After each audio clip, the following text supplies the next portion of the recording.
Hello दोस्तों, math bye जूगा classes में आपका स्वागत है। लेकर के आया हूँ अनुपात समानुपात का पार्ट 4 और ये रहा प्रश्न आपके सामने। लगातार वीडियो में शुरू से लेकर के अंत तक बने रहिएगा।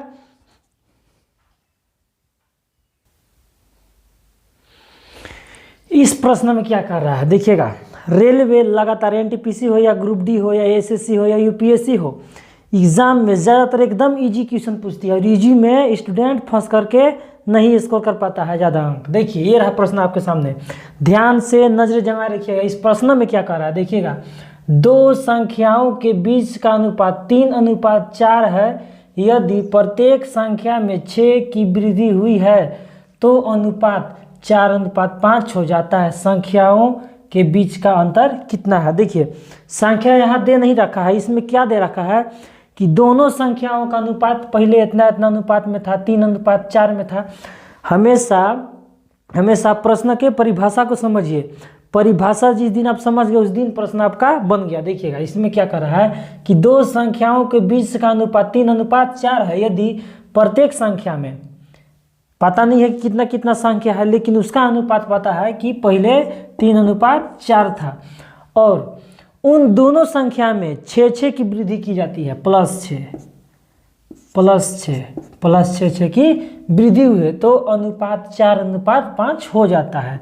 4:5 हो जाता है। संख्याओं का बीच का अंतर कितना होगा। देखिए इस तरह के प्रश्नों को बनाने के लिए देखिए आप ट्रिक बहुत ज़्यादा जरूरी है। एग्जाम हॉल में बेसिक से आप नहीं बना पाइएगा, इसलिए देखिए इस तरह के प्रश्नों को कैसे बनाया जाता है। देखिए सबसे पहले क्या करना है, ध्यान से देखिएगा यहाँ कि करना क्या है। सबसे पहले 5×3 = 15, 5 चौके 20, अरे 5×3 = 15 और 4 चौके 16। बड़का में से छोटका को घटाना, इसमें प्लस माइनस नहीं देखना है, ठीक। 5 छक 30 माइनस 4 छक 24, यहाँ प्लस माइनस नहीं देखना है। देखिएगा यहाँ अगर यहाँ प्लस प्लस है, यहाँ प्लस एक समान चिन्ह है या माइनस माइनस हो या प्लस प्लस चिन्ह हो, इस जगह देखिएगा इसमें घटाएंगे 1 आया। अब इसमें घटाएंगे कितना का रहा है, 6 का रहा है, 6 का रहा है। अगर समान चिन्ह है तो हमेशा घटेगा और अलग अलग चिन्ह है, भिन्न भिन्न चिन्ह है तो यहाँ जुटेगा, ठीक। तो यहाँ समान चिन्ह है इसलिए हम यहाँ घटा दिए। 1 अनुपात बराबर आपका 6 आ गया तो 3 अनुपात बराबर कितना होगा, 18। 1 अनुपात बराबर 6 तो 18 और 6 चौके 24, 18:24। पहले वाला संख्या 6 वृद्धि करने से पहले मेरा 18 और 24 था। अब उसमें हम 6 की वृद्धि कर दिए। 6 की वृद्धि करने के बाद कितना हो जाएगा, 18 और 6 कितना हो जाएगा, 18 6 22, 24 और 24 और 6 30। अब मेरा इतना संख्या हो गया। अब क्या कर रहा है, वृद्धि हुई है तो अनुपात इतना हो जाता है। संख्याओं के बीच का अंतर है, कितना का अंतर है। देखिएगा यहाँ भी अंतर निकालिएगा तो उतना ही आएगा, यहाँ भी अंतर निकालिएगा तो उतना ही आएगा। देखिए अंतर कितना का है, 6 का अंतर है। आपका ऑप्शन नंबर बी हो जाएगा। इसी तरह से और एक प्रश्न ये रहा आपके सामने स्क्रीन पर, और ये रहा प्रश्न आपके सामने। इस प्रश्न में क्या कर रहा है, ध्यान से देखिएगा। इसमें दो संख्याएं 5:7 के अनुपात में है। उनमें से प्रत्येक में 40 से कम करने पर वे 17:27 के अनुपात में हो जाता है तो संख्याएं का योग होगा।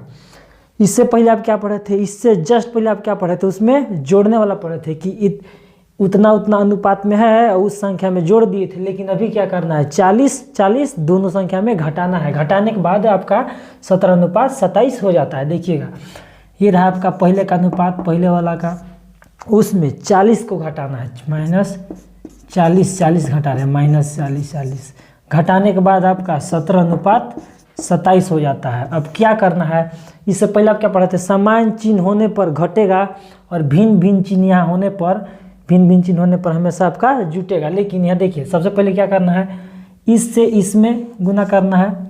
5 7 35, 5 दूना 10, 3 13, 135 घटेगा।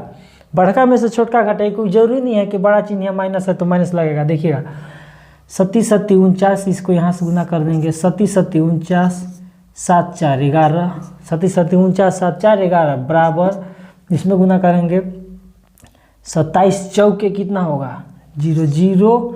अब इससे गुना इसमें करेंगे 0 0, 4 7 28, 4 दूना 8, 9 1 10। अब फिर इससे इसमें गुना करेंगे, इससे इसमें 17 दूना 34, और 34 दूना कितना हो जाएगा 68। 0 अब गुना करके देख लीजिएगा। ठीक, अब बड़का में से छोटका घटाना, ये जरूरी नहीं है कि बड़का में माइनस रहेगा तो माइनस चिन्ह लग जाएगा, नहीं, इसमें वैसे नहीं करना है। देखिएगा अब यहाँ हम घटा रहे हैं, 135 में 119 घटाएंगे कितना हो जाएगा 6 2 में 1 16, 16 आ गया। 0 0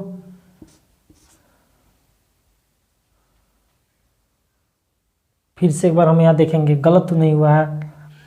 6 2 में से 1 गया 1, 1080 में 68, 0 0 400। एक अनुपात का हम मान निकालेंगे यहाँ से 400 बटा में 16, यहाँ काट देंगे, कटने लायक है तो 2 8 16, 2 दूना 200 बराबर 200 बटा में 8, 8 दूना 16, 8 5 40। एक अनुपात बराबर आपका यहाँ से 25 निकल के आ गया। यहाँ क्या कह रहा है, आ गया तो संख्याओं का योग होगा। योग होगा मतलब इन संख्याओं का, यहाँ पूछ रहा है, इन नहीं कि नीचे वाला योग करके निकाल जाना है, इस अनुपात में नहीं निकालना है, हमेशा आपको बेसिक लेकर के चलना है। अब संख्याओं का योग कर रहा था, हम यहाँ भी इसी को हम योग कर देते हैं सीधे, 7 5 12 12, एक अनुपात बराबर 25, तो 12 अनुपात बराबर कितना हो जाएगा, सीधे दिमाग में गुना करना है कि 25 दहा के 250, 25 दहा के 250 से 25 दूना 50 मतलब 300। इसी तरह से और एक प्रश्न ये रहा आपके सामने, और ये रहा प्रश्न आपके सामने। इस प्रश्न में क्या कर रहा है, ध्यान से देखिएगा, ध्यान से देखिएगा, ध्यान से देखने वाली चीज है। देखिएगा यहाँ क्या कह रहा है, 3 संख्याएं 5 6 7 के अनुपात में है, यदि संख्याओं का गुणनफल 5670 है तो सबसे बड़ी संख्या होगी। सबसे बड़ी संख्या यहाँ पर निकालना है कि सबसे बड़ी संख्या कौन सी होगी। देखिएगा मैथ को आप हर तरह से बना सकते हैं, सिर्फ परिभाषा को आप समझिए ध्यान से। मैथ की कोई ज़रूरी नहीं है कि मैथ का एक फार्मूला होता है कि इसी फार्मूला पर बनेगा। मैथ का फार्मूला नहीं होता है, मैथ फार्मूला लोग बनाता है कि जिसको समझ में नहीं आ रहा है वही फार्मूला के हिसाब से बना ले। मैथ ऐसा सब्जेक्ट है। देखिएगा यहाँ पे 3 संख्याएं हैं, 5 अनुपात 6 अनुपात 7 के अनुपात में है, यदि संख्याओं का गुणनफल 5670 है तो सबसे बड़ी संख्या होगी। कौन सी होगी, देखिएगा यहाँ क्या कर रहे हैं, अनुपात में है और तीनों संख्याओं को यहाँ गुना करके इतना रखा है, तीनों संख्याओं का गुना करके रखा है। अगर हम ये तीनों संख्याओं को, अगर तीनों अनुपातों को अगर हम यहाँ गुना कर देंगे ऐसे 5 गुना 6 गुना 7 इस तरह से गुना कर देंगे तो 5670 के बराबर हो जाएगा। लेकिन अब यहाँ करना क्या है, देखिए यहाँ तो हम गुना कर देंगे लेकिन थोड़ा सा गड़बड़ हो जाएगा। गड़बड़ कैसे होगा, देखिएगा ये ज़रूर है कि इस अनुपात में है लेकिन चर मान करके चलेंगे, इसलिए क्योंकि अनुपात में काटा है, इधर भी एक संख्या है, चर मान कर चलेंगे। 3 संख्याओं का यहाँ गुना करके इतना है तो यहाँ चर मान के चलेंगे। 5x 6x 7x इसको गुना कर देंगे। 5 6 30 30x स्क्वायर गुना 7x बराबर 5670 और यहाँ 70 21 210 x क्यूब बराबर 500 5670 x क्यूब बराबर हो जाएगा 5670 बटा में 210। 0 0 खत्म। अब यहाँ हम इसको धीरे धीरे हम छोटा करेंगे काट करके। देखिएगा कितना से कट रहा है, 3 1 3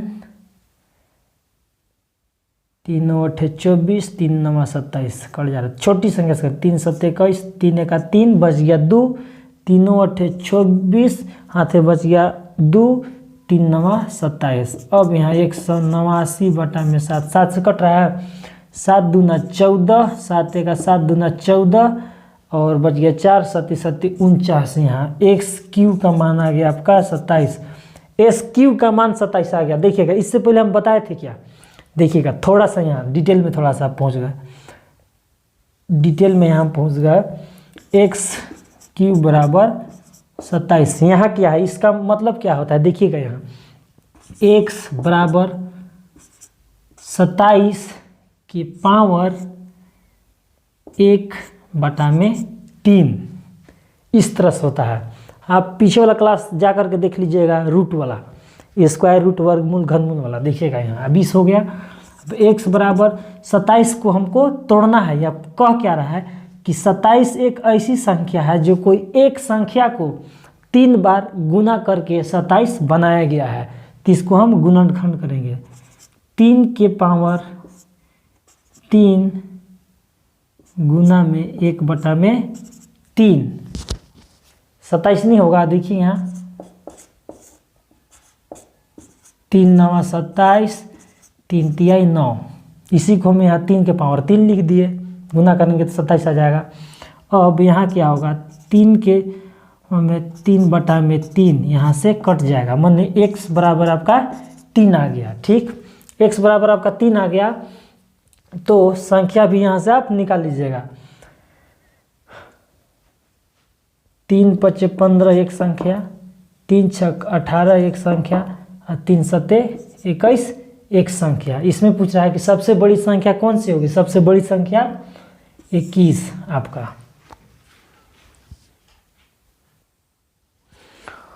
और अगला ये रहा प्रश्न आपके सामने जबरदस्त तरीके से। इस प्रश्न में संख्या नहीं दिया हुआ है, सिर्फ आपको परिभाषा देख करके इसको सोल्व करना है। देखिएगा, यदि ध्यान से देखिएगा, यदि 2 मात्राओं का योग उनके अंतर के 3 गुना के बराबर है तो 2 मात्राओं का अनुपात होगा। समझ में आया नहीं आया, आया या नहीं आया, आया या नहीं भी आया, तो एक बार फिर से देखते हैं। यदि 2 मात्राओं का योग, 2 मात्राओं का योग उनके अंतर के 3 गुना के बराबर है। देखिएगा, अभी समझ में नहीं आएगा, इसको हम बनाएंगे, देखिएगा तब जाकर के आपको समझ में आ जाएगा। देखिएगा, यदि 2 मात्राओं का योग, मात्रा हम ले रहे हैं x + y, 2 संख्या, मात्राओं का मतलब संख्या, परिभाषा को समझिए। योग x + y का योग उनके अंतर के 3 गुना के बराबर है। मतलब अंतर कैसे आता है, घटाने पर, x - y 3 गुना के बराबर है, तो 2 मात्राओं का अनुपात होगा। अब यहाँ हम इस तरह से कर लिए, इसको अब हम सोल्व करेंगे। x + y बराबर 3x - 3y, इस तरह से 4-5 क्लास में ये सब होता है समीकरण, चेयर वाला इधर उधर मान निकालने के लिए। x - 3x बराबर -3y - y, -2x बराबर -4y, माइनस माइनस खत्म, 2 1 2, 2 दूना के 4 और x बराबर 2y, और हम यहाँ x बटा में y इधर कर लेंगे और 2 इधर आ जाएगा, 1 इधर आ जाएगा। मतलब यहाँ से हम निकाल लिए कि x अनुपात y 2:1 हम यहाँ से निकाल लिए। मतलब हम यहाँ से निकाल लिए कि 2 संख्याओं का, 2 मात्राओं का अनुपात यहाँ 2:1 होगा। इस तरह से हम निकाल दें, यहाँ निकाल दिए। और वीडियो कैसा लगा कमेंट कीजिएगा। मिलते हैं अगले नेक्स्ट वीडियो में, तब तक जय हिंद।